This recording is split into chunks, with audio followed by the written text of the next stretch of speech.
3 साल की बच्ची के मर्डर की हकीकत जानने के लिए आइए।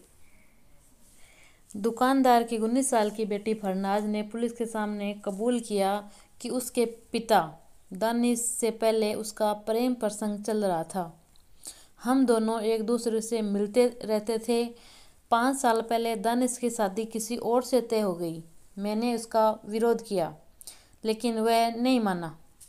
इस बीच उसकी शादी हो गई। उसके बाद भी हम लोग मिलते रहे।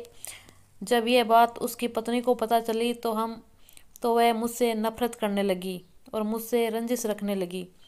मेरे परिवार से रंजिश रखने लगी। दानिश की एक 3 साल की बच्ची भी थी।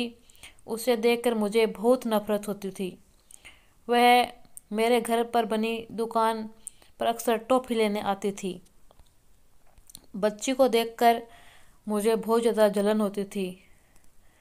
मैं दानिश की पत्नी को भी सबक सिखाना चाहती थी, इसलिए मैंने उसकी बच्ची को मारने का प्लान बनाया और दानिश की पत्नी को सबक सिखाना चाहा। रविवार की सुबह बच्ची दुकान पर टॉफ़ी लेने आई थी। इसी दौरान मैंने मौके का फ़ायदा उठाते हुए बच्ची को घर की छत पर बने कमरे में ले गई। उसके दोनों हाथ रस्सी से बांध दिए। उसके बाद मुंह को एक पॉलीथीन से ढका, उसकी गला दबाकर हत्या कर दी और दोनों पैर काट दिए, जिससे लोगों को लगे कि यह तंत्र मंत्र में हत्या की गई है।